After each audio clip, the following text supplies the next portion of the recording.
सत श्री अकाल जी सारिਆਂ ਨੂੰ। मेरे ਵਿਆਹ ਨੂੰ 20 साल हो गए। मेरे 2 ਬੱਚੇ ਆ, 16 ਸਾਲ ਦਾ ਇੱਕ ਬੇਟਾ ਤੇ 12 ਸਾਲ ਦੀ ਇੱਕ ਬੇਟੀ। मैं ਆਪਣੇ ਸੱਸ ਸਹੁਰੇ ਅਤੇ ਬੱਚਿਆਂ ਦੇ ਨਾਲ ਆਪਣੇ ਸਹੁਰੇ ਘਰ ਵਿੱਚ ਰਹਿੰਦੀ ਸੀ ਅਤੇ ਮੇਰੇ ਪਤੀ ਦੂਜੇ ਸ਼ਹਿਰ ਵਿੱਚ ਨੌਕਰੀ ਕਰਦੇ ਸੀ।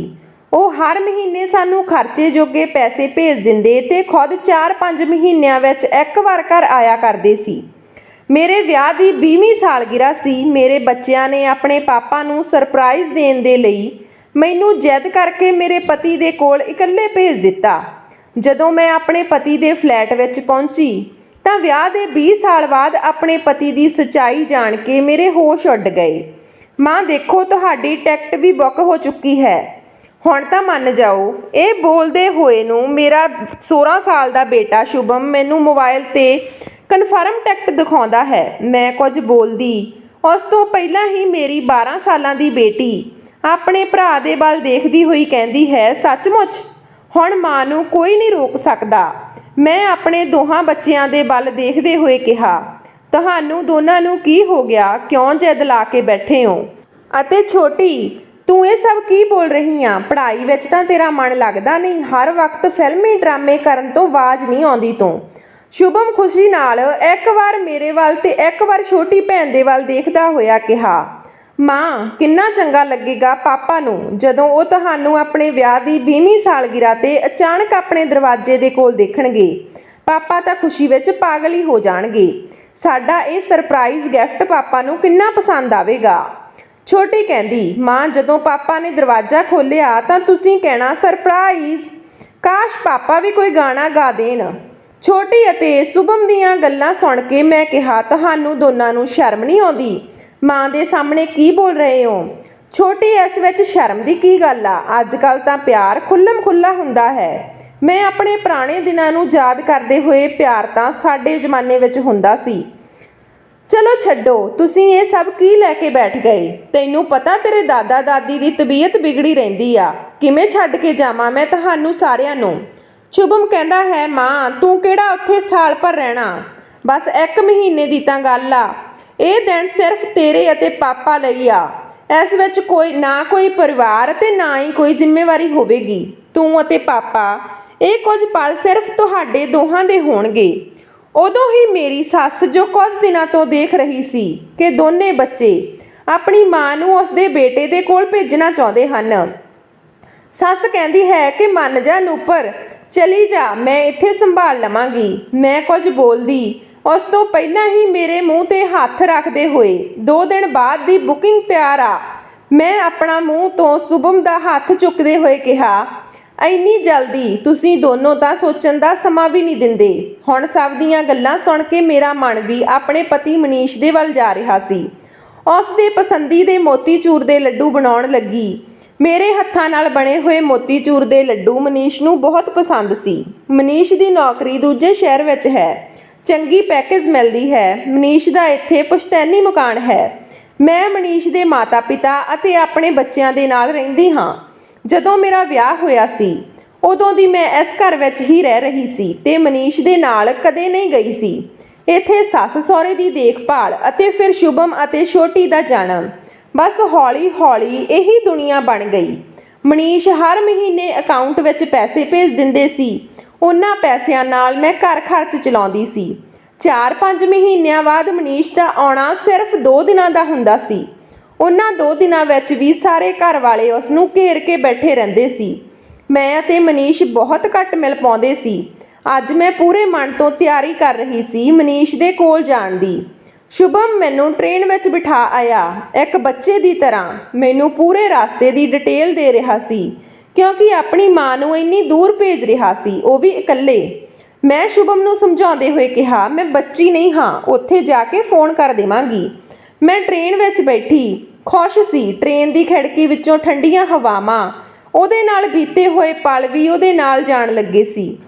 ਇੰਨੇ ਸਾਲਾਂ ਵਿੱਚ ਮਨੀਸ਼ ਅਤੇ ਮੈਂ ਇੰਨੇ ਦਿਨ ਇੱਕ ਸਾਥ ਰਹਾਂਗੇ। ਮੈਂ ਟਾਈਮ ਦੇਖ ਕੇ ਅੰਦਾਜ਼ਾ ਲਗਾ ਚੁੱਕੀ ਸੀ ਕਿ ਜਦੋਂ ਮੈਂ ਮਨੀਸ਼ ਕੋਲ ਪਹੁੰਚਾਂਗੀ ਤਾਂ ਉਹ ਘਰ ਹੀ ਹੋਣਗੇ। ਰਾਤ ਵੀ ਮੇਰੀ ਸੋਹਣੇ ਸੁਪਨਿਆਂ ਵਿੱਚ ਹੀ ਲੰਘ ਗਈ। ਸਵੇਰ ਦੇ 6 ਵੱਜ ਚੁੱਕੇ ਸੀ।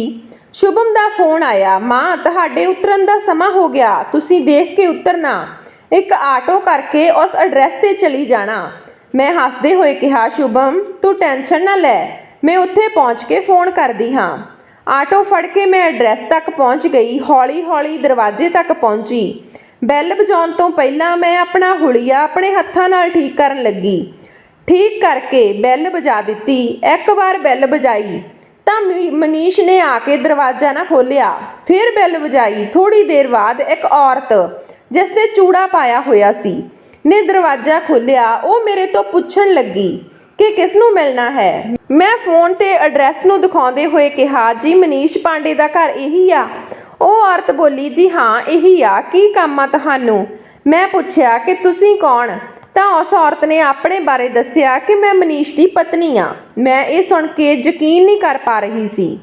ਉਦੋਂ ਹੀ ਕਮਰੇ ਵਿੱਚੋਂ ਕੋਈ ਕਹਿੰਦਾ ਹੈ, ਕਾਜਲ ਜਲਦੀ ਕਰ ਯਾਰ। ਕੌਣ ਆਇਆ? ਉਹ ਔਰਤ ਜਿਸ ਦਾ ਨਾਮ ਕਾਜਲ ਸੀ, ਉਹ ਉੱਥੇ ਹੀ ਖੜੀ ਕਹਿੰਦੀ ਹੈ, ਸੁਣਿਓ ਜੀ ਬਾਹਰ ਆਇਓ, ਕੋਈ ਮਿਲਣ ਆਇਆ ਤੁਹਾਨੂੰ। ਕਾਜਲ ਦੀ ਇਹ ਗੱਲ ਸੁਣ ਕੇ ਮੈਂ ਸੋਚਿਆ ਕਿ ਮੈਂ ਕਿਸੇ ਹੋਰ ਦੇ ਘਰ ਆ ਗਈ, ਇਹ ਕੋਈ ਹੋਰ ਮਨੀਸ਼ ਆ। ਪਰ ਕਿਸਮਤ ਉਦੋਂ ਖਰਾਬ ਨਿਕਲੀ ਜਦੋਂ ਮੇਰੇ ਸਾਹਮਣੇ ਮੇਰਾ ਹੀ ਪਤੀ ਖੜਾ ਸੀ। ਮਨੀਸ਼ ਮੈਨੂੰ ਦੇਖਦੇ ਹੀ ਕਹਿੰਦਾ ਹੈ, ਤੂੰ? ਉਹ ਇੰਨਾ ਹੀ ਕਹਿ ਪਾਇਆ ਕਿ ਉਸਦੇ ਮੋਬਾਈਲ ਤੇ ਕਿਸੇ ਦਾ ਫੋਨ ਆ ਗਿਆ। ਫੋਨ ਤੇ ਨਾਮ ਦੇਖ ਕੇ ਮਨੀਸ਼ ਦਾ ਚਿਹਰਾ ਦੱਸ ਰਿਹਾ ਸੀ ਕਿ ਇਹ ਫੋਨ ਸ਼ੁਭਮ ਦਾ ਸੀ। ਮਨੀਸ਼ ਫੋਨ ਨੂੰ ਕੱਟ ਕਰਦੇ ਦੇਖ ਮੈਂ ਬਿਨਾਂ ਕੁਝ ਕਹੇ ਉੱਥੋਂ ਨਿਕਲ ਆਈ। ਕਿਸ ਗਲੀ ਜਾਣਾ ਇਹ ਵੀ ਮੈਨੂੰ ਨਹੀਂ ਪਤਾ ਸੀ। ਹੰਝੂਆਂ ਨੂੰ ਆਪਣੀ ਚੁੰਨੀ ਨਾਲ ਪੂੰਝਦੇ ਹੋਏ ਤੁਰੀ ਜਾ ਰਹੀ ਸੀ। ਅੰਤ ਵਿੱਚ ਸੁਨਸਾਨ ਜਗ੍ਹਾ ਬੈਠ ਗਈ। 2 ਪਲ ਬੈਠ ਕੇ ਸ਼ਾਂਤੀ ਨਾਲ ਸਾਹ ਲੈਣਾ ਚਾਹੁੰਦੀ ਸੀ, ਪਰ ਸ਼ੁਭਮ ਦਾ ਫੋਨ ਆ ਗਿਆ। ਮੇਰੀ ਹਿੰਮਤ ਨਹੀਂ ਹੋ ਰਹੀ ਸੀ ਕਿ ਮੈਂ ਉਸ ਨੂੰ ਦੱਸ ਦੇਵਾਂ, ਪਰ ਗੱਲ ਤਾਂ ਕਰਨੀ ਸੀ। ਮੈਂ ਆਪਣੇ ਹੰਝੂ ਪੂੰਝੇ ਅਤੇ ਆਪਣੀ ਬੋਤਲ ਵਿੱਚੋਂ ਪਾਣੀ ਦੀ ਘੁੱਟ ਪੀ ਕੇ ਫੋਨ ਰਿਸੀਵ ਕਰ ਲਿਆ। ਸ਼ੁਭਮ, ਕੀ ਮਾਂ ਤੂੰ ਫੋਨ ਨਹੀਂ ਚੁੱਕ ਰਹੀ ਸੀ? ਸੌਰੀ ਮਾਂ, ਮੇਰੀ ਵਜ੍ਹਾ ਨਾਲ ਤੈਨੂੰ ਪਰੇਸ਼ਾਨੀ ਹੋ ਰਹੀ ਆ। ਮੈਨੂੰ ਅਜਿਹਾ ਸਰਪ੍ਰਾਈਜ਼ ਨਹੀਂ ਦੇਣਾ ਚਾਹੀਦਾ ਸੀ। ਪਾਪਾ ਨਾਲ ਹੁਣੇ ਗੱਲ ਹੋਈ ਆ, ਉਹ ਤਾਂ ਦੂਜੇ ਸ਼ਹਿਰ ਵਿੱਚ ਗਏ ਹੋਏ ਨੇ ਕਿਸੇ ਕੰਮ ਲਈ। ਮਾਂ ਤੈਨੂੰ ਜੋ ਵੀ ਟਿਕਟ ਮਿਲੇ ਫੌਰਨ ਚਲੀ ਆਓ। ਮੈਂ ਬਸ ਹਾਂ ਹਾਂ ਕਹਿ ਰਹੀ ਸੀ। ਗਲੇ ਵਿੱਚੋਂ ਮੇਰੀ ਆਵਾਜ਼ ਨਹੀਂ ਨਿਕਲ ਰਹੀ ਸੀ। ਸ਼ੁਭਮ ਨੇ ਤਾਂ ਫੋਨ ਕੱਟ ਕਰ ਦਿੱਤਾ, ਪਰ ਕੁਝ ਦੇਰ ਪਹਿਲਾਂ ਜੋ ਮੈਨੂੰ ਸਰਪ੍ਰਾਈਜ਼ ਮਿਲਿਆ ਸੀ ਮੈਂ ਉਸ ਨੂੰ ਕਿਵੇਂ ਭੁੱਲਦੀ। ਕਿੰਨੀ ਆਸਾਨੀ ਨਾਲ ਮਨੀਸ਼ ਨੇ ਵੀ ਝੂਠਾ ਬਹਾਨਾ ਬਣਾ ਦਿੱਤਾ। ਪਰ ਮੈਂ ਕੀ ਕਰਾਂਗੀ, ਕਿੱਥੇ ਜਾਵਾਂਗੀ? ਇੱਕ ਸਰਪ੍ਰਾਈਜ਼ ਦੇਣ ਆਈ ਸੀ ਮਨੀਸ਼ ਨੂੰ ਆਪਣੀ 20ਵੀਂ ਸਾਲਗਿਰਾ ਤੇ, ਪਰ ਇੱਥੇ ਤਾਂ ਮਨੀਸ਼ ਨੇ ਹੀ ਮੈਨੂੰ ਰਿਟਰਨ ਗਿਫਟ ਸਰਪ੍ਰਾਈਜ਼ ਵਿੱਚ ਦੇ ਦਿੱਤਾ। ਮੈਨੂੰ ਇੰਨੇ ਸਾਲਾਂ ਵਿੱਚ ਕਦੇ ਵੀ ਮਨੀਸ਼ ਦੀਆਂ ਗੱਲਾਂ ਤੋਂ ਇਹ ਨਹੀਂ ਲੱਗਿਆ ਸੀ ਕਿ ਉਸ ਦੀ ਇੱਕ ਅਲੱਗ ਦੁਨੀਆ ਵੀ ਹੈ, ਪਰ ਜਿਸ ਨਾਲ ਮੈਂ ਜੁੜੀ ਹੋਈ ਹਾਂ ਉਹ ਵੀ ਮਨੀਸ਼ ਦੀ ਦੁਨੀਆ ਸੀ। ਤਾਂ ਫਿਰ ਮਨੀਸ਼ ਨੇ ਅਜਿਹਾ ਕਿਉਂ ਕੀਤਾ? ਅੱਜ ਮਨੀਸ਼ ਦੀ ਬੇਵਫਾਈ ਦੀ ਸਜ਼ਾ ਮੈਂ ਕਿਸ ਨੂੰ ਦੇਵਾਂ? ਆਪਣੇ ਸੱਸ ਸਹੁਰੇ ਨੂੰ, ਜਿਸ ਦੇ ਨਾਲ ਮੈਂ ਰਹਿੰਦੇ 20 ਸਾਲਾਂ ਵਿੱਚ ਇੱਕ ਗਹਿਰਾ ਰਿਸ਼ਤਾ ਜੋੜ ਚੁੱਕੀ ਹਾਂ। ਘਰ ਪਰਿਵਾਰ ਬੱਚਿਆਂ ਦੇ ਚੱਲਦੇ ਮੈਂ ਜ਼ਿੰਮੇਵਾਰੀਆਂ ਵਿੱਚ ਖੋਣ ਲੱਗੀ। ਕਦੇ ਖੁਦ ਉੱਤੇ ਧਿਆਨ ਹੀ ਨਹੀਂ ਦਿੱਤਾ। ਹਰ ਕੋਨੇ ਵਿੱਚ ਮੋਟਾਪਾ ਵੱਧ ਰਿਹਾ ਸੀ, ਪਰ ਮਨੀਸ਼ ਨੂੰ ਤਾਂ ਕੁਝ ਹੋਰ ਹੀ ਚਾਹੀਦਾ ਸੀ ਜੋ ਕਾਜਲ ਵਿੱਚ ਸੀ, ਇੱਕਦਮ ਸਰਾਹੀ ਵਰਗੀ ਪਤਲੀ ਕਾਜਲ। ਪਰ ਸ਼ੁਭਮ ਅਤੇ ਛੋਟੀ ਦੀ ਜ਼ਿੰਮੇਵਾਰੀ ਤਾਂ ਹੁਣ ਵੀ ਮਨੀਸ਼ ਹੀ ਚੁੱਕ ਰਿਹਾ ਸੀ। ਇਹ ਸੋਚ ਹੀ ਰਹੀ ਸੀ ਕਿ ਉਦੋਂ ਹੀ ਸ਼ੁਭਮ ਦਾ ਫੋਨ ਆਇਆ। ਮਾਂ ਤੈਨੂੰ ਟਿਕਟ ਮਿਲ ਗਈ? ਮੈਂ ਖੁਦ ਨੂੰ ਸੰਭਾਲਦੇ ਹੋਏ ਝੂਠ ਬੋਲਦੀ ਹੋਈ ਨੇ ਕਿਹਾ, ਬੇਟਾ ਲੰਬੀ ਲਾਈਨ ਲੱਗੀ ਆ, ਮਿਲ ਜਾਵੇਗੀ, ਤੂੰ ਟੈਨਸ਼ਨ ਨਾ ਲੈ। ਮੈਂ ਹੁਣ ਟਿਕਟ ਲਾਈਨ ਵਿੱਚ ਹੀ ਹਾਂ। ਉਸ ਦੀ ਗੱਲ ਖਤਮ ਹੁੰਦੇ ਹੀ ਕੁਝ ਫਟੇ ਪੁਰਾਣੇ ਕੱਪੜੇ ਪਹਿਨੇ ਹੋਏ ਕੁਝ ਬੱਚੇ ਮੇਰੇ ਕੋਲ ਆ ਕੇ ਖਾਣ ਦੇ ਲਈ ਮੰਗਣ ਲੱਗੇ। ਉਦੋਂ ਹੀ ਮੈਨੂੰ ਯਾਦ ਆਇਆ ਕਿ ਮੇਰੇ ਬੈਗ ਵਿੱਚ ਮੋਤੀਚੂਰ ਦੇ ਲੱਡੂ ਰੱਖੇ ਹਨ, ਜੋ ਸ਼ਾਇਦ ਕਿਸੇ ਨੂੰ ਹੁਣ ਉਹਨਾਂ ਦੀ ਜ਼ਰੂਰਤ ਨਹੀਂ। ਮੈਂ ਉਸ ਬੱਚਿਆਂ ਨੂੰ ਮੋਤੀਚੂਰ ਦੇ ਲੱਡੂ ਦੇ ਦਿੱਤੇ। ਸਫ਼ਰ ਦੇ ਦੌਰਾਨ ਘਰ ਪਹੁੰਚਦੇ ਹੀ ਦਰਵਾਜ਼ੇ ਤੇ ਸ਼ੁਭਮ ਖੜਾ ਸੀ ਤੇ ਕਿਹਾ, ਮਾਂ ਸ਼ੁਕਰ ਆ ਤੂੰ ਸਹੀ ਸਲਾਮਤ ਘਰ ਆ ਗਈ। ਉਦੋਂ ਹੀ ਛੋਟੀ ਨੇ ਅਣਜਾਣੇ ਵਿੱਚ ਹੀ ਕਿਹਾ, ਮਾਂ ਤੂੰ ਤਾਂ ਪਾਪਾ ਨੂੰ ਸਰਪ੍ਰਾਈਜ਼ ਦੇਣ ਗਈ ਸੀ, ਪਰ ਖੁਦ ਹੀ ਸਰਪ੍ਰਾਈਜ਼ ਹੋ ਕੇ ਆ ਗਈ। ਸ਼ੁਭਮ ਕਹਿਣ ਲੱਗਿਆ, ਮਾਂ ਮੇਰੀ ਹੀ ਗਲਤੀ ਆ ਜੋ ਮੈਂ ਸਰਪ੍ਰਾਈਜ਼ ਪਲਾਨ ਕਰ ਦਿੱਤਾ। ਮੈਂ ਕਿਹਾ, ਕੋਈ ਗੱਲ ਨਹੀਂ ਬੇਟਾ, ਮੈਂ ਸਭ ਦੀਆਂ ਨਜ਼ਰਾਂ ਤੋਂ ਬਚਣ ਦੀ ਕੋਸ਼ਿਸ਼ ਕਰ ਰਹੀ ਸੀ। ਇੰਨੇ ਨੂੰ ਮੇਰੀ ਸੱਸ ਕਹਿੰਦੀ, ਮੇਰਾ ਮੁੰਡਾ ਸਾਰਾ ਦਿਨ ਇਸ ਘਰ ਦੀ ਜ਼ਿੰਮੇਵਾਰੀ ਦੇ ਲਈ ਵਿਚਾਰਾ ਇੱਧਰ ਉੱਧਰ ਧੱਕੇ ਖਾਂਦਾ ਫਿਰਦਾ ਰਹਿੰਦਾ, ਸਕੂਨ ਨਾਲ ਘਰ ਦੀ 2 ਵਕਤ ਦੀ ਰੋਟੀ ਵੀ ਨਸੀਬ ਨਹੀਂ ਹੁੰਦੀ। ਸਭ ਦੀਆਂ ਗੱਲਾਂ ਅਤੇ ਮਨੀਸ਼ ਦੇ ਪ੍ਰਤੀ ਸਭ ਦਾ ਵਿਸ਼ਵਾਸ ਦੇਖ ਕੇ ਮੈਂ ਖੁਦ ਦੇ ਹੰਝੂ ਰੋਕ ਨਹੀਂ ਪਾ ਰਹੀ ਸੀ। ਸਭ ਦੇ ਸਾਹਮਣੇ ਤਾਂ ਸੰਭਾਲ ਲਿਆ, ਪਰ ਹੁਣ ਬਰਦਾਸ਼ਤ ਤੋਂ ਬਾਹਰ ਸੀ। ਮੈਂ ਸਮਾਨ ਰੱਖੇ ਬਿਨਾਂ ਹੀ ਕਿਸੇ ਨੂੰ ਕੁਝ ਬੋਲੇ ਬਿਨਾਂ ਬਾਥਰੂਮ ਵਿੱਚ ਚਲੀ ਗਈ। ਬਾਥਰੂਮ ਵਿੱਚ ਜਾ ਕੇ ਮੈਂ ਇੰਨਾ ਜ਼ਿਆਦਾ ਰੋਈ ਕਿ ਜਿਸ ਦੀ ਕੋਈ ਹੱਦ ਹੀ ਨਹੀਂ ਸੀ। ਮਨੀਸ਼ ਦਾ ਇੰਨਾ ਵੱਡਾ ਧੋਖਾ ਮੇਰੇ ਤੋਂ ਬਰਦਾਸ਼ਤ ਨਹੀਂ ਹੋ ਰਿਹਾ ਸੀ। ਮੈਂ ਉੱਚੀ ਉੱਚੀ ਚਲਾਉਣਾ ਚਾਹੁੰਦੀ ਸੀ। ਮਨੀਸ਼ ਤੋਂ ਸਭ ਕੁਝ ਪੁੱਛਣਾ ਚਾਹੁੰਦੀ ਸੀ, ਪਰ ਕੁਝ ਨਹੀਂ ਪੁੱਛ ਪਾਈ। ਮੈਂ ਮਨੀਸ਼ ਤੋਂ ਦੂਰ ਰਹਿਣ ਦੇ ਬਾਵਜੂਦ ਵੀ ਪੂਰੀ ਇਮਾਨਦਾਰੀ ਨਾਲ ਆਪਣੇ ਜੀਵਨ ਦਾ ਸਮਾਂ ਇਸ ਘਰ ਨੂੰ ਦਿੱਤਾ ਸੀ। ਆਪਣੇ ਪਿਆਰ ਨਾਲ ਕਿਸੇ ਦੇ ਮਕਾਨ ਨੂੰ ਆਪਣਾ ਘਰ ਬਣਾਇਆ ਸੀ। ਮੈਨੂੰ ਇੰਨੀ ਦੇਰ ਤੱਕ ਬਾਥਰੂਮ ਵਿੱਚ ਗਈ ਹੋਈ ਦੇਖ ਕੇ ਮੇਰਾ ਬੇਟਾ ਕਹਿਣ ਲੱਗਿਆ, ਮਾਂ ਤੂੰ ਠੀਕ ਤਾਂ ਹੈ? ਮੇਰੇ ਮੂੰਹ ਵਿੱਚੋਂ ਆਵਾਜ਼ ਨਹੀਂ ਨਿਕਲ ਰਹੀ ਸੀ। ਮੈਂ ਕਿਹਾ, ਕੀ ਬਚਪਨਾ ਏ ਸ਼ੁਭਮ, ਥਕਾਵਟ ਮਹਿਸੂਸ ਕਰ ਰਹੀ ਹਾਂ, ਸਿਰ ਵਿੱਚ ਪਾਣੀ ਪਾ ਰਹੀ ਹਾਂ, ਤੂੰ ਤਾਂ ਚੈਨ ਨਾਲ ਸਾਹ ਵੀ ਨਹੀਂ ਲੈਣ ਦਿੰਦਾ। ਕਮਰੇ ਵਿੱਚ ਲੇਟ ਗਈ, ਪਰ ਆਰਾਮ ਕਿਵੇਂ ਕਰਦੀ? ਆਰਾਮ ਤਾਂ ਹੁਣ ਦਿਮਾਗ ਤੇ ਜ਼ੋਰ ਦਿੰਦੇ ਦਿਮਾਗ ਫਟਣ ਨੂੰ ਤਿਆਰ ਸੀ। ਕਾਜਲ ਵੀ ਮੂੰਹ ਫੜਾ ਕੇ ਬੈਠੀ ਹੋਈ ਸੀ। ਮਨੀਸ਼ ਨੇ ਉਸ ਨਾਲ ਕਈ ਵਾਰ ਗੱਲ ਕਰਨੀ ਚਾਹੀ, ਪਰ ਕਾਜਲ ਨੇ ਉਸ ਤੋਂ ਇੱਕ ਦੂਰੀ ਬਣਾ ਲਈ ਸੀ। ਉਹ ਵੀ ਸਮਝ ਚੁੱਕੀ ਸੀ ਕਿ ਮਨੀਸ਼ ਜਦੋਂ ਵੀ ਮੂੰਹ ਖੋਲੇਗਾ ਝੂਠ ਹੀ ਬੋਲੇਗਾ। 5 ਸਾਲ ਲਿਵ ਇਨ ਰਿਲੇਸ਼ਨਸ਼ਿਪ ਵਿੱਚ ਰਹਿਣ ਤੋਂ ਬਾਅਦ ਮੰਦਰ ਵਿੱਚ ਮਨੀਸ਼ ਦੇ ਨਾਲ 2 ਸਾਲ ਪਹਿਲਾਂ ਪੂਜਾ ਨਾਲ ਵਿਆਹ ਕਰ ਲਿਆ ਸੀ। ਕਿੰਨੀ ਆਸਾਨੀ ਨਾਲ ਉਹ ਮਨੀਸ਼ ਦੇ ਝਾਂਸੇ ਵਿੱਚ ਆ ਰਹੀ ਸੀ। ਉਸ ਦੀ ਇੱਕ ਗੱਲ ਤੇ ਕਾਜਲ ਅੱਖਾਂ ਬੰਦ ਕਰਕੇ ਭਰੋਸਾ ਕਰ ਰਹੀ ਸੀ। ਸਵੇਰੇ ਉਹ ਔਰਤ ਕੌਣ ਸੀ, ਇਹ ਪੁੱਛਣ ਤੇ ਗੱਲਾਂ ਨੂੰ ਘੁਮਾਉਂਦੇ ਹੋਏ ਅੰਤ ਮਨੀਸ਼ ਨੂੰ ਸੱਚਾਈ ਦੱਸਣੀ ਪਈ। ਮਨੀਸ਼ ਹਰ ਮਹੀਨੇ ਘਰੇ ਪੈਸੇ ਭੇਜਦੇ ਸੀ। ਇਹ ਗੱਲ ਤਾਂ ਕਾਜਲ ਨੂੰ ਪਤਾ ਸੀ, ਕਿਉਂਕਿ ਮਨੀਸ਼ ਦੇ ਮੁਤਾਬਕ ਉਸ ਦੇ ਮਾਂ-ਬਾਪ ਉਸ ਦੇ ਇੱਕ ਰਿਸ਼ਤੇਦਾਰ ਦੇ ਕੋਲ ਰਹਿੰਦੇ ਸੀ। ਕਾਜਲ ਨੇ ਕਈ ਵਾਰ ਕਿਹਾ ਕਿ ਮੈਨੂੰ ਆਪਣੇ ਮਾਂ-ਬਾਪ ਨਾਲ ਮਿਲਾ ਦੇਵੋ, ਪਰ ਮਨੀਸ਼ ਇਹ ਕਹਿ ਕੇ ਟਾਲ ਦਿੰਦਾ ਕਿ ਤੂੰ ਇੱਕ ਬੰਗਾਲੀ ਆ, ਤੈਨੂੰ ਤੇ ਮੇਰੇ ਮਾਂ-ਬਾਪ ਪਸੰਦ ਨਹੀਂ ਕਰਨਗੇ। ਕਾਜਲ ਵੀ ਉਹੀ ਕੰਮ ਕਰਦੀ ਸੀ ਜਿੱਥੇ ਮਨੀਸ਼ ਕੰਮ ਕਰਦਾ ਸੀ। ਦੋਨਾਂ ਦੀ ਮੁਲਾਕਾਤ ਪਿਆਰ ਵਿੱਚ ਬਦਲ ਗਈ। ਹੁਣ ਮਨੀਸ਼ ਦੀ ਹਕੀਕਤ ਕਾਜਲ ਦੇ ਸਾਹਮਣੇ ਸੀ, ਪਰ ਕਾਜਲ ਮੇਰੀ ਤਰ੍ਹਾਂ ਕਮਜ਼ੋਰ ਨਹੀਂ ਸੀ। ਬੜੀ ਆਸਾਨੀ ਨਾਲ ਮਨੀਸ਼ ਨੂੰ ਧਮਕੀ ਦਿੰਦੇ ਹੋਏ ਆਪਣੇ ਸਨਮਾਨ ਦੇ ਨਾਲ ਉਹ ਘਰ ਛੱਡ ਰਹੀ ਸੀ। ਅੱਜ ਦੀ ਸਵੇਰ ਕਿੰਨਿਆਂ ਦੀ ਜ਼ਿੰਦਗੀ ਨਾਲ ਖੇਡ ਗਈ। ਮਨੀਸ਼ ਆਪਣਾ ਸਿਰ ਫੜ ਕੇ ਬੈਠਾ ਸੀ। ਬਹੁਤ ਮਨਾਉਣ ਦੀ ਕੋਸ਼ਿਸ਼ ਕੀਤੀ ਕਾਜਲ ਨੂੰ, ਪਰ ਸਭ ਬੇਕਾਰ। ਇੱਕ ਸਕਿੰਟ ਵਿੱਚ ਸਭ ਕੁਝ ਬਦਲ ਗਿਆ ਤੇ ਇੱਧਰ ਮੈਂ ਸਭ ਦੀਆਂ ਨਜ਼ਰਾਂ ਨੂੰ ਖੁਦ ਤੋਂ ਬਚਾਉਣ ਦੀ ਕੋਸ਼ਿਸ਼ ਕਰਦੀ ਰਹਿੰਦੀ। 2 ਦਿਨ ਲੰਘ ਗਏ ਤੇ ਮੇਰੇ ਚਿਹਰੇ ਤੇ ਇੱਕਦਮ ਖਾਮੋਸ਼ੀ ਸੀ। ਹੋਰ ਕਿਸੇ ਨੇ ਨੋਟਿਸ ਨਹੀਂ ਕੀਤਾ, ਪਰ ਮੇਰਾ ਬੇਟਾ ਸਮਝ ਗਿਆ। ਉਹ ਜਦੋਂ ਵੀ ਮੇਰੇ ਤੋਂ ਕੁਝ ਪੁੱਛਦਾ ਤਾਂ ਮੈਂ ਬਹਾਨੇ ਬਣਾਉਣੇ ਸ਼ੁਰੂ ਕਰ ਦਿੰਦੀ। ਸ਼ੁਭਮ ਆਪਣੇ ਆਪ ਨੂੰ ਕੋਸਦਾ ਕਿ ਇਹ ਸਭ ਮੇਰੀ ਵਜ੍ਹਾ ਨਾਲ ਹੋਇਆ। ਮੈਂ ਆਪਣੀ ਮਾਂ ਦੇ ਅੰਦਰ ਇੱਕ ਉਮੀਦ ਜਗਾ ਦਿੱਤੀ ਸੀ ਪਾਪਾ ਨੂੰ ਮਿਲਣ ਦੀ, ਜੋ ਪੂਰੀ ਨਹੀਂ ਹੋਈ। ਸ਼ਾਇਦ ਇਸ ਲਈ ਮਾਂ ਦੁਖੀ ਆ। 3-4 ਦਿਨ ਲੰਘੇ ਸੀ ਕਿ ਮਨੀਸ਼ ਨੇ ਇਸ ਘਰ ਵਿੱਚ ਕਦਮ ਰੱਖਿਆ। ਮਨੀਸ਼ ਦੇ ਘਰੇ ਆਉਂਦੇ ਹੀ ਉਸਦੇ ਮਾਤਾ-ਪਿਤਾ ਦੋਨੋਂ ਬੜੇ ਖੁਸ਼ ਸੀ। ਮੇਰੀ ਬੇਟੀ ਵੀ ਪਾਪਾ ਦੀ ਰੱਟ ਲਗਾਉਂਦੀ ਹੋਈ ਮਨੀਸ਼ ਦੇ ਅੱਗੇ ਪਿੱਛੇ ਘੁੰਮਣ ਲੱਗੀ। ਮਨੀਸ਼ ਦੀ ਮਾਂ ਤਾਂ ਆਪਣੇ ਬੇਟੇ ਦੇ ਲਈ ਪਸੰਦ ਦਾ ਖਾਣਾ ਬਣਾਉਣ ਲਈ ਮੈਨੂੰ ਵਾਰ-ਵਾਰ ਕਹਿ ਰਹੀ ਸੀ। ਮਨੀਸ਼ ਨੇ ਤਰਸ਼ੀਆਂ ਨਿਗਾਹਾਂ ਨਾਲ ਮੈਨੂੰ ਕਈ ਵਾਰ ਵੇਖਣ ਦੀ ਕੋਸ਼ਿਸ਼ ਕੀਤੀ, ਪਰ ਮੈਨੂੰ ਕੋਈ ਫਰਕ ਨਹੀਂ ਪੈਂਦਾ ਸੀ।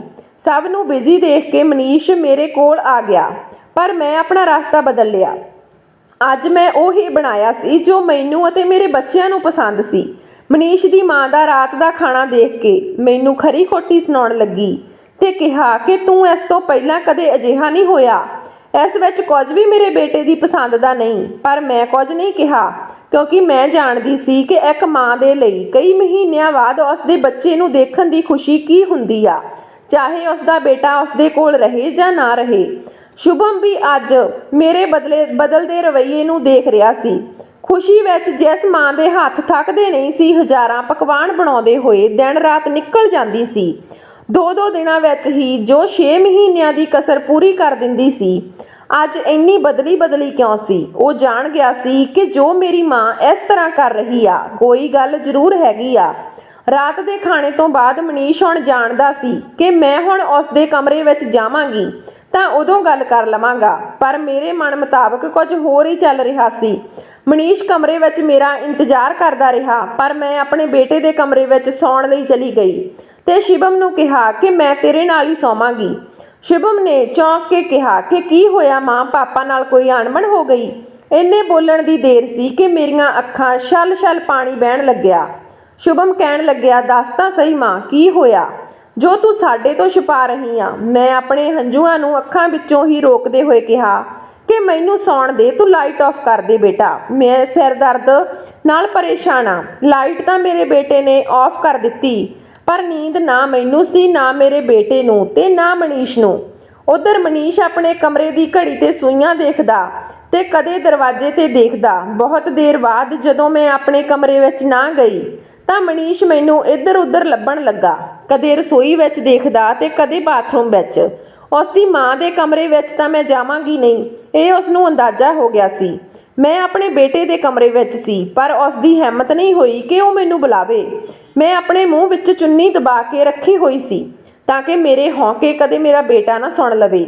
ਮੇਰੇ ਕੋਲ ਹਜ਼ਾਰਾਂ ਸਵਾਲ ਸੀ ਜਿਸ ਦੇ ਜਵਾਬ ਮੈਨੂੰ ਚਾਹੀਦੇ ਸੀ। ਮਨੀਸ਼ ਨੇ ਮੇਰਾ ਭਰੋਸਾ ਤੋੜਿਆ ਸੀ। ਮੇਰਾ ਮਨ ਕਰਦਾ ਸੀ ਕਿ ਮੈਂ ਇਹ ਘਰ ਛੱਡ ਕੇ ਚਲੀ ਜਾਵਾਂ। ਆਪਣੇ ਬੇਟੇ ਅਤੇ ਬੇਟੀ ਦਾ ਭਵਿੱਖ ਦੇਖ ਕੇ ਜਲਦਬਾਜ਼ੀ ਵਿੱਚ ਕੋਈ ਫੈਸਲਾ ਨਹੀਂ ਕਰਨਾ ਚਾਹੁੰਦੀ ਸੀ ਤੇ ਇਹ ਵੀ ਸੋਚਦੀ ਸੀ ਕਿ ਇਸ ਉਮਰ ਵਿੱਚ ਮੈਨੂੰ ਨੌਕਰੀ ਕੌਣ ਦੇਵੇਗਾ, ਕਿਉਂਕਿ ਮੇਰਾ ਅੱਧਾ ਜੀਵਨ ਤਾਂ ਰਸੋਈ ਵਿੱਚ ਹੀ ਗੁਜ਼ਰ ਗਿਆ ਸੀ। ਆਪਣੇ ਦੋਨਾਂ ਬੱਚਿਆਂ ਨੂੰ ਲੈ ਕੇ ਮੈਂ ਕਿੱਥੇ ਭਟਕਾਂਗੀ। ਪੇਕੇ ਜਾ ਕੇ ਆਪਣੇ ਸਨਮਾਨ ਨੂੰ ਖੋਣਾ ਨਹੀਂ ਚਾਹੁੰਦੀ ਸੀ। ਮੈਂ ਜਾਣਦੀ ਸੀ ਕਿ ਪੇਕੇ ਤਾਂ 2 ਦਿਨ ਦੇ ਲਈ ਹੀ ਠੀਕ ਰਹਿੰਦੇ ਆ। ਵਿਆਹ ਦੇ ਬਾਅਦ ਪਤੀ ਨੂੰ ਛੱਡ ਕੇ ਬੱਚਿਆਂ ਦੇ ਨਾਲ ਉੱਥੇ ਰਹਿਣਾ ਵੀ ਮੁਸ਼ਕਲ ਹੋਵੇਗਾ। ਇਹ ਸਭ ਸੋਚਣ ਦੇ ਬਾਅਦ ਵੀ ਅੱਜ ਮਨੀਸ਼ ਨੂੰ ਸਾਹਮਣੇ ਦੇਖ ਕੇ ਮੈਨੂੰ ਕੋਈ ਅਹਿਸਾਸ ਨਹੀਂ ਹੋ ਰਿਹਾ ਸੀ।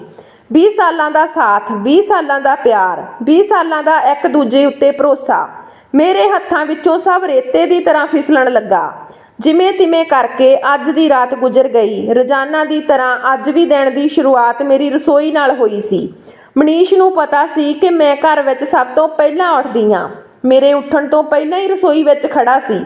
ਮੇਰੇ ਕੋਲ ਆ ਕੇ ਕਹਿੰਦਾ, ਤੂੰ ਨਾਰਾਜ਼ ਆ ਮੇਰੇ ਨਾਲ, ਪਰ ਮੇਰੇ ਤਾਂ ਕੰਨਾਂ ਦੇ ਦਰਵਾਜ਼ੇ ਵੀ ਬੰਦ ਹੋ ਚੁੱਕੇ ਸੀ। ਮਨੀਸ਼ ਨੇ 2-3 ਵਾਰ ਮੈਨੂੰ ਬੁਲਾਇਆ, ਪਰ ਮੈਂ ਆਪਣੇ ਕੰਮਾਂ ਵਿੱਚ ਲੱਗੀ ਰਹੀ। 2 ਦਿਨ ਹੋ ਗਏ ਸੀ ਮਨੀਸ਼ ਨੂੰ ਘਰ ਆਏ ਹੋਏ, ਪਰ ਮੇਰੀ ਇੱਕ ਵਾਰ ਵੀ ਉਹਨਾਂ ਨਾਲ ਗੱਲ ਨਾ ਹੋਈ। ਮਨੀਸ਼ ਵੀ ਜਾਣਦਾ ਸੀ ਕਿ ਮੈਂ ਹਾਲੇ ਗੁੱਸੇ ਵਿੱਚ ਆ, ਇਸ ਲਈ ਮੈਂ ਸੁਣ ਨਹੀਂ ਰਹੀ।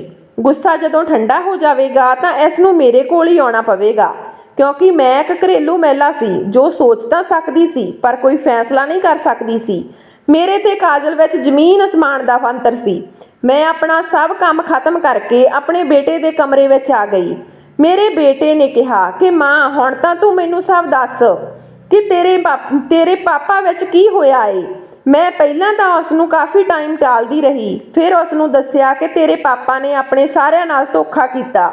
ਜੋ ਵੀ ਮੈਂ ਦੇਖਿਆ ਸੀ ਮੈਂ ਸਾਰਾ ਕੁਝ ਸ਼ੁਭਮ ਨੂੰ ਦੱਸ ਦਿੱਤਾ। ਮੇਰੇ ਬੇਟੇ ਨੂੰ ਤਾਂ ਵਿਸ਼ਵਾਸ ਨਹੀਂ ਹੋ ਰਿਹਾ ਸੀ ਕਿ ਮੇਰੇ ਪਾਪਾ ਵੀ ਇਸ ਤਰ੍ਹਾਂ ਕਰ ਸਕਦੇ ਆ, ਪਰ ਸ਼ੁਭਮ ਕਾਫੀ ਦੇਰ ਤੱਕ ਸ਼ਾਂਤ ਰਿਹਾ ਤੇ ਅਚਾਨਕ ਇੱਕ ਪ੍ਰਸ਼ਨ ਮੇਰੇ ਸਾਹਮਣੇ ਰੱਖਦੇ ਹੋਏ ਕਿਹਾ ਕਿ ਮਾਂ, ਤੂੰ ਕੀ ਚਾਹੁੰਦੀ ਆ। ਮੈਂ ਉਸ ਦੇ ਵੱਲ ਦੇਖਦੀ ਹੋਈ ਨੇ ਕਿਹਾ ਕਿ ਮੈਂ ਸਮਝਦੀ ਨਹੀਂ। ਸ਼ੁਭਮ ਨੇ ਕਿਹਾ, ਹਾਂ ਮਾਂ, ਤੂੰ ਕੀ ਚਾਹੁੰਦੀ ਆ। ਇਹ ਤਰ੍ਹਾਂ ਰੋ ਕੇ ਪਾਪਾ ਨਾਲ ਬਿਨਾਂ ਗੱਲ ਕੀਤੇ ਦਿਨ ਕੱਟਣਾ ਚਾਹੁੰਦੀ ਆ ਜਾਂ ਕੁਝ ਸੋਚਿਆ। ਸ਼ੁਭਮ ਨੇ ਇਹ ਪ੍ਰਸ਼ਨ ਸੁਣ ਕੇ ਮੈਂ ਸਮਝ ਨਹੀਂ ਸਕੀ ਕਿ ਆਖਰ ਸੱਚ ਵਿੱਚ ਮੈਂ ਕੀ ਚਾਹੁੰਦੀ ਆ, ਪਰ ਅੱਜ ਸ਼ੁਭਮ ਦੀਆਂ ਗੱਲਾਂ ਸੁਣ ਕੇ ਮੈਂ ਆਪਣੀ ਗੱਲ ਸ਼ੁਭਮ ਨੂੰ ਦੱਸੀ ਕਿ ਮੈਂ ਤੇਰੇ ਪਾਪਾ ਨਾਲ ਰਹਿਣਾ ਨਹੀਂ ਚਾਹੁੰਦੀ, ਪਰ ਤੇਰੇ ਦਾਦਾ ਜੀ ਅਤੇ ਦਾਦੀ ਜੀ ਨਾਲ ਵੀ ਇੱਕ ਗਹਿਰਾ ਰਿਸ਼ਤਾ ਹੈ। ਮੇਰਾ ਉਹਨਾਂ ਨੂੰ ਸੱਚਾਈ ਕਿਵੇਂ ਦੱਸਾਂ। ਉਹਨਾਂ ਨੂੰ ਛੱਡ ਕੇ ਜਾਣਾ ਵੀ ਤਾਂ ਆਸਾਨ ਨਹੀਂ। ਮੇਰਾ ਸੱਚ ਨਹੀਂ ਹੈ। ਸਾਡੀਆਂ ਗੱਲਾਂ ਕੋਈ ਲੁੱਕ ਕੇ ਸੁਣ ਰਿਹਾ ਸੀ। ਆਪਣੇ ਬੇਟੇ ਦੀ ਧੋਖੇਬਾਜ਼ੀ ਅਤੇ ਆਪਣੀ ਬਹੂ ਦਾ ਪਿਆਰ ਅਤੇ ਵਿਸ਼ਵਾਸ ਸਭ ਉਹਨਾਂ ਦੀਆਂ ਅੱਖਾਂ ਦੇ ਸਾਹਮਣੇ ਸੀ। ਮੈਂ ਰੋਂਦੇ ਹੋਏ ਆਪਣੇ ਬੇਟੇ ਨੂੰ ਕਿਹਾ ਕਿ ਮੈਨੂੰ ਤਾਂ ਕੁਝ ਆਉਂਦਾ ਵੀ ਨਹੀਂ ਜਿਸ ਨਾਲ ਮੈਂ ਤੁਹਾਡੀਆਂ ਸਾਰਿਆਂ ਦੀਆਂ ਜ਼ਿੰਮੇਵਾਰੀਆਂ ਚੁੱਕ ਸਕਾਂ। ਮੈਂ ਕੀ ਕਰਾਂ, ਤੂੰ ਦੱਸ। ਸ਼ੁਭਮ ਦੇ ਕੋਲ ਇਸ ਦਾ ਕੋਈ ਜਵਾਬ ਨਹੀਂ ਸੀ। ਕੁਝ ਗੱਲਾਂ ਅਤੇ ਕੁਝ ਫੈਸਲੇ ਅਧੂਰੇ ਰਹਿ ਗਏ। ਦੋਨਾਂ ਦੇ ਵਿੱਚ ਮਨੀਸ਼ ਆਪਣੇ ਆਫਿਸ ਚਲਿਆ ਗਿਆ ਸੀ। ਰੋਜ਼ ਦੀ ਤਰ੍ਹਾਂ ਮੈਂ ਸਵੇਰੇ ਆਪਣੇ ਕੰਮਾਂ ਵਿੱਚ ਵਿਅਸਤ ਹੋ ਗਈ। ਜੇ ਹੁਣ ਨੀਂਦ ਗਾਇਬ ਸੀ ਤਾਂ ਉਹ ਸੀ ਮੇਰੇ ਬੇਟੇ ਦੀ, ਕਿਉਂਕਿ ਉਹ ਮੈਨੂੰ ਆਪਣੇ ਆਤਮ ਵਿਸ਼ਵਾਸ ਅਤੇ ਆਤਮ ਸਨਮਾਨ ਦੀ ਲੜਾਈ ਵਿੱਚ ਸਾਥ ਦੇਣਾ ਚਾਹੁੰਦਾ ਸੀ, ਪਰ ਉਸ ਦੀ ਉਮਰ ਵੀ ਇੰਨੀ ਛੋਟੀ ਸੀ ਕਿ ਉਹ ਕੁਝ ਕਰ ਵੀ ਨਹੀਂ ਸਕਦਾ ਸੀ। ਉਧਰੋਂ ਕਾਜਲ ਦਾ ਰਵੱਈਆ ਮਨੀਸ਼ ਪ੍ਰਤੀ ਬਿਲਕੁਲ ਬਦਲ ਗਿਆ ਸੀ ਤੇ ਹੁਣ ਮਨੀਸ਼ ਮੇਰਾ ਭਰੋਸਾ ਜਿੱਤਣ ਦੇ ਲਈ ਦੁਬਾਰਾ ਫਿਰ ਘਰ ਆ ਗਿਆ। ਕਾਜਲ ਨੇ ਤਾਂ ਇੱਕ ਝਟਕੇ ਵਿੱਚ ਹੀ ਆਪਣੀ ਜ਼ਿੰਦਗੀ ਵਿੱਚੋਂ ਉਸ ਦਾ ਵਜੂਦ ਖਤਮ ਕਰ ਦਿੱਤਾ ਸੀ। ਮਨੀਸ਼ ਨੂੰ ਮੇਰੇ ਉੱਤੇ ਹੀ ਭਰੋਸਾ ਸੀ ਕਿ ਮੈਂ ਕਾਜਲ ਦੀ ਤਰ੍ਹਾਂ ਨਹੀਂ। ਮੈਂ ਬਹੁਤ ਸੋਚ ਵਿਚਾਰ ਕੇ ਫੈਸਲਾ ਲੈਂਦੀ ਹਾਂ ਤੇ ਮਨੀਸ਼ ਨੂੰ ਸੀ ਕਿ ਮੇਰੇ ਕੋਲ ਆਉਣ ਤੋਂ ਸਿਵਾ ਉਸ ਦੇ ਕੋਲ ਕੋਈ ਰਸਤਾ ਨਹੀਂ। ਜਦੋਂ ਮਨੀਸ਼ ਘਰ ਪਹੁੰਚਿਆ ਤਾਂ ਉਸ ਦੀ ਮਾਂ ਨੇ ਉਸ ਦੀ ਥਕਾਨ ਦੇਖ ਕੇ ਆਪਣੀ ਚੁੰਨੀ ਨਾਲ ਉਸ ਦਾ ਪਸੀਨਾ ਪੂੰਝਣ ਲੱਗੀ। ਮਨੀਸ਼ ਦੇ ਪਿਤਾ ਜੀ ਨੂੰ ਮਨੀਸ਼ ਦੇ ਘਰੇ ਆਉਣਾ ਪਸੰਦ ਨਹੀਂ ਆਇਆ, ਕਿਉਂਕਿ ਰਾਤ ਨੂੰ ਉਸ ਦੇ ਪਿਤਾ ਜੀ ਨੇ ਮੇਰੀਆਂ ਤੇ ਆਪਣੇ ਪੋਤੇ ਦੀਆਂ ਗੱਲਾਂ ਸੁਣ ਲਈਆਂ ਸੀ। ਮਨੀਸ਼ ਦੀ ਨਿਗਾਹ ਹੁਣ ਮੇਰੇ ਚਿਹਰੇ ਤੇ ਸੀ। ਮੇਰੀ ਮਾਂਗ ਹੁਣ ਵੀ ਸਜੀ ਹੋਈ ਸੀ। ਲਾਲ ਸੰਧੂਰ ਨੂੰ ਦੇਖ ਕੇ ਮਨੀਸ਼ ਦੇ ਚਿਹਰੇ ਤੇ ਇੱਕ ਅਹੰਕਾਰ ਦੀ ਹੱਸੀ ਸਾਫ਼ ਝਲਕ ਰਹੀ ਸੀ। ਮੇਰੇ ਸਹੁਰਾ ਸਾਹਿਬ ਨੇ ਮਨੀਸ਼ ਨੂੰ ਦੇਖਦੇ ਹੀ ਕਿਹਾ ਕਿ ਅੱਜ ਫਿਰ ਅਚਾਨਕ ਆਉਣ ਦੀ ਵਜ੍ਹਾ। ਮਨੀਸ਼ ਨੇ ਝੂਠ ਦਾ ਸਹਾਰਾ ਲੈਂਦੇ ਹੋਏ ਕਿਹਾ, ਬਹੁਤ ਦਿਨ ਹੋ ਗਏ ਸੀ ਆਪਣੇ ਪਰਿਵਾਰ ਤੋਂ ਦੂਰ ਰਿਹਾ, ਹੁਣ ਕੁਝ ਸਮਾਂ ਆਪਣੀ ਪਤਨੀ ਅਤੇ ਬੱਚਿਆਂ ਨੂੰ ਦੇਣਾ ਚਾਹੁੰਦਾ ਹਾਂ। ਤਾਂ ਮੇਰੇ ਸਹੁਰਾ ਸਾਹਿਬ ਨੇ ਕਿਹਾ ਕਿ ਤੂੰ ਕਿੰਨੀ ਸਫਾਈ ਨਾਲ ਝੂਠ ਬੋਲ ਲੈਣਾ, ਮੇਰਾ ਬੇਟਾ ਇੰਨਾ ਨਲਾਇਕ ਨਿਕਲੇਗਾ ਕਦੇ ਸੋਚਿਆ ਨਹੀਂ ਸੀ ਮੈਂ। ਮਨੀਸ਼ ਦੀ ਮਾਂ ਆਪਣੇ ਪਤੀ ਨਾਲ ਗੁੱਸੇ ਹੋਏ ਕਹਿੰਦੀ ਹੈ ਕਿ ਕੀ ਹੋਇਆ, ਮੇਰੇ ਮਨੀਸ਼ ਨੂੰ ਕਿਉਂ ਨਲਾਇਕ ਦੱਸ ਰਹੇ ਹੋ? ਦਿਨ ਰਾਤ ਉਹ ਆਪਣਾ ਖੂਨ ਪਸੀਨਾ ਜਲਾਉਂਦਾ, ਜੋ 2 ਵਕਤ ਘਰ ਦੀ ਰੋਟੀ ਵੀ ਨਸੀਬ ਨਹੀਂ ਹੁੰਦੀ। ਹੁਣ ਜਦੋਂ ਉਹ ਆਪਣੇ ਨਾਲ ਰਹਿਣ ਆਇਆ ਤਾਂ ਤੁਸੀਂ ਉਸ ਨਾਲ ਇਸ ਤਰ੍ਹਾਂ ਕਰ ਰਹੇ ਹੋ। ਮੇਰਾ ਸਹੁਰਾ ਸਾਹਿਬ ਨੇ ਸਭ ਦੇ ਸਾਹਮਣੇ ਹੀ ਮਨੀਸ਼ ਦੀ ਅਸਲੀਅਤ ਸਭ ਨੂੰ ਦੱਸ ਦਿੱਤੀ। ਮੈਨੂੰ ਅਤੇ ਮੇਰੇ ਬੇਟੇ ਨੂੰ ਸਮਝ ਨਹੀਂ ਆਇਆ ਕਿ ਇਹਨਾਂ ਨੂੰ ਕਿਵੇਂ ਪਤਾ ਲੱਗਿਆ। ਤਾਂ ਉਹ ਦੱਸਣ ਲੱਗੇ ਕਿ ਮੈਂ ਤੁਹਾਡੀਆਂ ਦੋਨਾਂ ਦੀਆਂ ਗੱਲਾਂ ਨੂੰ ਸੁਣ ਲਿਆ ਸੀ। ਮਨੀਸ਼ ਵੀ ਘੱਟ ਨਹੀਂ ਸੀ। ਅੱਜ ਉਸਨੇ ਫਿਰ ਆਪਣਾ ਘਟੀਆਪਣ ਦਿਖਾਉਂਦੇ ਹੋਏ ਕਿਹਾ, ਬਾਪੂ ਜੀ ਅੱਜ ਤੁਸੀਂ ਇਸ ਗਵਾਰ ਔਰਤ ਦਾ ਪੱਖ ਲੈ ਰਹੇ ਹੋ। ਇਸ ਨੂੰ ਤਾਂ ਘਰੇ ਬੈਠ ਕੇ ਮਗਰਮੱਛ ਦੇ ਹੰਝੂ ਬਹਾਉਣੇ ਆਉਂਦੇ ਨੇ। ਮੈਨੂੰ ਲੱਗਦਾ ਤੁਸੀਂ ਭੁੱਲ ਗਏ ਮੈਂ ਤੁਹਾਡਾ ਸਕਾ ਹਾਂ, ਇਹ ਨਹੀਂ।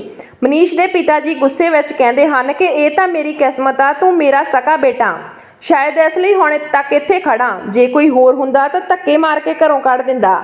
ਮਨੀਸ਼ ਕਹਿਣ ਲੱਗਿਆ ਕਿ ਹੁਣ ਤੁਹਾਨੂੰ ਇਹ ਪਿਆਰੀ ਹੋ ਗਈ। ਮਨੀਸ਼ ਦੇ ਪਿਤਾ ਜੀ ਨੇ ਕਿਹਾ ਕਿ ਪਿਆਰੀ ਤਾਂ ਇਹ ਸ਼ੁਰੂ ਤੋਂ ਹੀ ਸੀ, ਇਸ ਲਈ ਤਾਂ ਇਸ ਨੂੰ ਘਰ ਦੀ ਬਹੂ ਬਣਾ ਕੇ ਲਿਆਇਆ ਸੀ। ਮਨੀਸ਼ ਹੰਕਾਰ ਨਾਲ ਕਹਿੰਦਾ ਹੈ ਕਿ ਖਰਚ ਤਾਂ ਮੈਂ ਉਠਾਉਂਦਾ ਇਸ ਪਰਿਵਾਰ ਦਾ। ਮਨੀਸ਼ ਦੇ ਪਿਤਾ ਜੀ ਨੇ ਆਪਣੇ ਗੁੱਸੇ ਨੂੰ ਦਬਾਉਂਦੇ ਹੋਏ ਕਿਹਾ ਕਿ ਮਨੀਸ਼ ਸੋਚ ਸਮਝ ਕੇ ਗੱਲ ਕਰਿਆ ਕਰ। ਮੈਨੂੰ ਹੁਣ ਵੀ ਪੈਨਸ਼ਨ ਮਿਲਦੀ ਆ ਜੋ ਤੂੰ ਭੇਜਦਾ, ਬਹੂ ਤੋਂ ਪੁੱਛ ਕੇ। ਉਸ ਨਾਲ ਵਾਕਈ ਉਸ ਘਰ ਦਾ ਖਰਚਾ ਚੱਲ ਜਾਂਦਾ। ਕਿੰਨੀ ਬਚਤ ਨਾਲ ਇਹ ਘਰ ਦਾ ਖਰਚਾ ਚਲਾਉਂਦੀ ਹੈ। ਮਨੀਸ਼ ਆਪਣੀ ਮਾਂ ਨੂੰ ਕਹਿੰਦਾ ਹੈ ਕਿ ਮਾਂ ਦੇਖੋ ਪਿਤਾ ਜੀ ਕਿਵੇਂ ਇਸ ਔਰਤ ਦੀ ਤਰਫਦਾਰੀ ਕਰ ਰਹੇ ਹਨ। ਮਨੀਸ਼ ਦੀਆਂ ਗੱਲਾਂ ਸੁਣ ਕੇ ਮੈਂ ਆਪਣੇ ਬੇਟੇ ਅਤੇ ਬੇਟੀ ਨੂੰ ਬਾਹਰ ਜਾਣ ਲਈ ਕਿਹਾ। ਮੇਰੀ ਗੱਲ ਸੁਣ ਕੇ ਸ਼ੁਭਮ ਚਲਿਆ ਤਾਂ ਗਿਆ, ਪਰ ਉਸ ਦਾ ਖੂਨ ਖੌਲ ਰਿਹਾ ਸੀ। ਆਪਣੇ ਬੇਟੇ ਦੀ ਗੱਲ ਸੁਣ ਕੇ ਮਾਂ ਆਪਣੇ ਪਤੀ ਦੇ ਵੱਲ ਵੇਖਦੀ ਹੈ। ਉਦੋਂ ਹੀ ਮੇਰੇ ਸਹੁਰਾ ਸਾਹਿਬ ਆਪਣੀ ਪਤਨੀ ਨੂੰ ਕਹਿੰਦੇ ਹਨ ਕਿ ਦੇਖੀ ਜਜ਼ਬਾਤ ਵਿੱਚ ਆ ਕੇ ਉਸ ਇਨਸਾਨ ਦੇ ਨਾਲ ਗਲਤ ਨਾ ਕਰ ਦੇਵੀਂ, ਜਿਸ ਨੇ ਇਸ ਪਰਿਵਾਰ ਨੂੰ ਆਪਣੇ ਖੂਨ ਪਸੀਨੇ ਨਾਲ ਬੰਨ੍ਹ ਕੇ ਰੱਖਿਆ। ਤੂੰ ਅੱਜ ਤੱਕ ਇੱਕ ਗਲਾਸ ਪਾਣੀ ਦੀ ਜ਼ਰੂਰਤ ਵੀ ਹੁੰਦੀ ਆ ਤਾਂ ਕਿਸ ਨੂੰ ਆਵਾਜ਼ ਦਿੰਨੀ ਆ? ਇਹ ਯਾਦ ਜ਼ਰੂਰ ਕਰ ਲਵੀਂ। ਆਪਣੀਆਂ ਅੱਖਾਂ ਵਿੱਚ ਫਰੇਬੀ ਬੇਟੇ ਦਾ ਪਰਦਾ ਹਟਾ ਕੇ ਸੱਚ ਦਾ ਸਾਥ ਦੇਵੀਂ। ਆਪਣੇ ਪਤੀ ਦੀ ਕਠੋਰ ਅਤੇ ਸੱਚੀਆਂ ਗੱਲਾਂ ਨੂੰ ਮਨੀਸ਼ ਦੀ ਮਾਂ ਵੀ ਠੁਕਰਾ ਨਾ ਸਕੀ। ਆਪਣੀ ਮਾਂ ਨੂੰ ਇਸ ਤਰ੍ਹਾਂ ਚੁੱਪ ਦੇਖ ਕੇ ਮਨੀਸ਼ ਮਾਂ ਨੂੰ ਕਹਿੰਦਾ ਹੈ, ਮਾਂ ਤੂੰ ਚੁੱਪ ਕਿਉਂ ਹੋ ਗਈ? ਤੂੰ ਮੇਰੇ ਨਾਲ ਆ ਜਾਂ ਇਸ ਔਰਤ ਦੇ ਨਾਲ? ਉਦੋਂ ਹੀ ਮਨੀਸ਼ ਦੀ ਮਾਂ ਮਨੀਸ਼ ਦੇ ਗਲ ਤੇ ਜ਼ੋਰ ਨਾਲ ਥੱਪੜ ਦਿੰਦੀ ਹੈ ਤੇ ਕਹਿੰਦੀ ਹੈ, ਮਨੀਸ਼ ਕੀ ਤੂੰ ਕਦੋਂ ਦਾ ਔਰਤ ਲਗਾ ਰੱਖਿਆ? ਨੂਪਰ ਨਾਮ ਆ ਉਸਦਾ, ਇਹ ਵੀ ਭੁੱਲ ਗਿਆ ਤੇਰੇ ਬੱਚਿਆਂ ਦੀ ਮਾਂ। ਉਹ ਮਨੀਸ਼ ਤੇਜ਼ੀ ਨਾਲ ਮੇਰਾ ਹੱਥ ਖਿੱਚਦੇ ਹੋਏ ਆਪਣੇ ਕਮਰੇ ਵਿੱਚ ਲੈ ਗਿਆ ਤੇ ਕਿਹਾ ਕਿ ਅੱਜ ਤੇਰੀ ਵਜ੍ਹਾ ਨਾਲ ਮੇਰੀ ਮਾਂ ਨੇ ਮੇਰੇ ਉੱਤੇ ਹੱਥ ਚੁੱਕਿਆ। ਤੂੰ ਆਪਣੀ ਔਕਾਤ ਨਾ ਭੁੱਲ, ਮੇਰੇ ਟੁਕੜਿਆਂ ਤੇ ਪਲਦੀ ਆਂ ਤੂੰ। ਜਦੋਂ ਮੈਂ ਇਹ ਪੈਸਾ ਦੇਣਾ ਬੰਦ ਕਰ ਦਿੱਤਾ ਤਾਂ ਤੂੰ ਉਦੋਂ ਸਮਝੇਗੀ। ਇਹ ਆਕੜ ਸਭ ਉਦੋਂ ਨਿਕਲ ਜਾਊਗੀ। ਮੈਂ ਆਪਣੇ ਪਤੀ ਨੂੰ ਉੱਥੇ ਹੀ ਛੱਡ ਕੇ ਆਪਣੇ ਸਹੁਰੇ ਦੇ ਕਮਰੇ ਵਿੱਚ ਜਾ ਕੇ ਕਿਹਾ, ਪਿਤਾ ਜੀ ਮੈਂ ਆਪਣੇ ਬੱਚਿਆਂ ਦੇ ਨਾਲ ਇਹ ਘਰ ਛੱਡਣਾ ਚਾਹੁੰਦੀ ਆ। ਮੈਂ ਹੁਣ ਇਸ ਆਦਮੀ ਦੇ ਨਾਲ ਨਹੀਂ ਰਹਿਣਾ। ਇੰਨੇ ਨੂੰ ਮੇਰੀ ਸੱਸ ਬੋਲੀ, ਤੂੰ ਕੀ ਬੋਲ ਰਹੀ ਆ? ਛੋਟੀ ਜਿਹੀ ਗੱਲ ਦਾ ਪਤੰਗੜ ਨਾ ਬਣਾ। ਲੜਕਾ ਜਾਤਾ ਉਹ ਬਾਹਰ ਰਹਿੰਦਾ, ਭੁੱਲ ਗਿਆ ਹੋਵੇਗਾ, ਭਟਕ ਗਿਆ ਹੋਵੇਗਾ ਇੱਕ ਵਾਰ। ਔਰਤ ਜਾਤ ਦਾ ਕੰਮ ਹੀ ਆ ਇਹ ਪਰਦੇ ਵਿੱਚ ਆਪਣੇ ਪਤੀ ਦੇ ਪਿੱਛੇ ਚੱਲਣਾ, ਉਸ ਦੀਆਂ ਭੁੱਲਾਂ ਨੂੰ ਛੁਪਾ ਕੇ ਉਸ ਦੇ ਨਾਲ ਰਹਿਣਾ। ਮੈਂ ਆਪਣੇ ਸਹੁਰੇ ਵੱਲ ਵੇਖ ਕੇ ਕਿਹਾ, ਪਾਪਾ ਜੀ ਮੈਨੂੰ ਹੁਣ ਇੱਥੋਂ ਜਾਣਾ ਬਿਹਤਰ ਹੋਵੇਗਾ। ਮੇਰੇ ਸਹੁਰੇ ਨੇ ਆਪਣੇ ਬੇਟੇ ਦੀ ਬਾਂਹ ਫੜ ਕੇ ਉਸ ਨੂੰ ਅੱਧੀ ਰਾਤ ਨੂੰ ਘਰੋਂ ਕੱਢ ਦਿੱਤਾ, ਕਿਉਂਕਿ ਉਹ ਬੁਢਾਪੇ ਵਿੱਚ ਆਪਣੇ ਪੋਤੀ ਪੋਤੇ ਨੂੰ ਦੂਰ ਨਹੀਂ ਕਰਨਾ ਚਾਹੁੰਦੇ ਸੀ। ਮੈਂ ਇਸ ਘਰ ਵਿੱਚ ਰਹਿਣ ਤਾਂ ਲੱਗੀ, ਪਰ ਉਸ ਘਰ ਵਿੱਚ ਹੋਏ ਅਪਮਾਨਾਂ ਨਾਲ ਮੈਨੂੰ ਦਿੱਕਤ ਹੋ ਰਹੀ ਸੀ, ਜਿਸ ਨਾਲ ਕਦੇ ਇੱਕ ਗਹਿਰਾ ਰਿਸ਼ਤਾ ਕਾਇਮ ਸੀ। ਅੱਜ ਪਰਾਏਪਣ ਦਾ ਅਹਿਸਾਸ ਹੋ ਰਿਹਾ ਸੀ। ਸਾਡੀ ਗਵਾਂਢਣ ਸਾਡੇ ਘਰੇ ਆ ਜਾਂਦੀ ਸੀ। ਉਹ ਮੇਰੀ ਹੀ ਉਮਰ ਦੀ ਸੀ। ਉਹ ਮੇਰੇ ਤੋਂ ਛੋਟੇ-ਮੋਟੇ ਕੰਮ ਕਰਵਾ ਲੈਂਦੀ ਸੀ। ਮੈਂ ਵੀ ਉਸ ਦਾ ਹਰ ਕੰਮ ਕਰਕੇ ਬਹੁਤ ਸੁੰਦਰ ਤਰੀਕੇ ਨਾਲ ਕਰਦੀ ਸੀ। ਉਹ ਮੈਨੂੰ ਕਹਿੰਦੀ ਕਿ ਮੈਂ ਇੱਕ ਮੁਸੀਬਤ ਵਿੱਚ ਫਸ ਗਈ, ਪਰ ਮੈਂ ਆਪਣੇ ਪਤੀ ਦੀਆਂ ਕਰਤੂਤਾਂ ਬਾਹਰ ਹਾਲੇ ਤੱਕ ਨਹੀਂ ਕਿਸੇ ਨੂੰ ਦੱਸੀਆਂ ਸੀ। ਮੈਂ ਉਸ ਦੇ ਸਾਹਮਣੇ ਵੀ ਹਿੰਮਤ ਬਣਾ ਕੇ ਕਹਿੰਦੀ ਕਿ ਕਿਹੜੀ ਪ੍ਰੋਬਲਮ ਵਿੱਚ ਫਸ ਗਈ ਮੇਰੀ ਭੈਣ। ਮੇਰੀ ਗੁਆਂਢਣ ਕਹਿੰਦੀ ਕਿ ਮੇਰੀ ਬੇਟੀ ਦਾ ਜਨਮ ਦਿਨ ਆ, ਜੋ ਸਾਡੇ ਘਰੇ ਖਾਣਾ ਬਣਾਉਂਦੀ ਆ ਉਹ ਕੱਲ੍ਹ ਨਹੀਂ ਆਵੇਗੀ, ਇਸ ਲਈ ਤੂੰ ਹੀ ਖਾਣਾ ਬਣਾ ਦੇ ਪਲੀਜ਼। 50 ਲੋਕਾਂ ਦਾ ਖਾਣਾ ਬਣਾਉਣਾ ਤੂੰ ਤਾਂ ਜਾਣਦੀ ਆ ਕਿ ਮੈਂ ਇੰਨਾ ਕੁਝ ਨਹੀਂ ਸੰਭਾਲ ਸਕਦੀ। ਮੇਰੇ ਹੱਥ ਤਾਂ ਖਾਣਾ ਤੇਰੇ ਭਰਾ ਨੂੰ ਪਸੰਦ ਨਹੀਂ ਤਾਂ ਇੰਨੇ ਲੋਕਾਂ ਨੂੰ ਕਿਵੇਂ ਪਸੰਦ ਆਵੇਗਾ ਜੇ ਤੂੰ ਬਣਾ ਦੇਵੇਂ ਤਾਂ। ਮੈਂ ਕਿਹਾ ਠੀਕ ਆ, ਕੋਈ ਗੱਲ ਨਹੀਂ, ਪਰ ਮੈਂ ਤੇਰੇ ਘਰ ਵਿੱਚ ਨਹੀਂ ਆਪਣੇ ਘਰ 'ਚ ਬਣਾਵਾਂਗੀ ਤੇ ਤੂੰ ਲੈ ਜਾਵੀਂ। ਮੇਰੀ ਗੁਆਂਢਣ ਬੜੀ ਖੁਸ਼ ਹੋਈ, ਪਰ ਮੇਰੇ ਮਨ ਵਿੱਚ ਇੱਕ ਨਵੇਂ ਵਿਚਾਰ ਨੂੰ ਜਨਮ ਲਿਆ। ਮੈਂ ਉਸ ਵਿਚਾਰ ਨੂੰ ਆਪਣੇ ਬੇਟੇ ਦੇ ਕੋਲ ਲੈ ਕੇ ਗਈ ਤੇ ਕਿਹਾ ਕਿ ਜੇ ਆਪਾਂ ਹੋਮ ਡਿਲੀਵਰੀ ਵਾਲਾ ਬਿਜ਼ਨਸ ਚਲਾ ਲਈਏ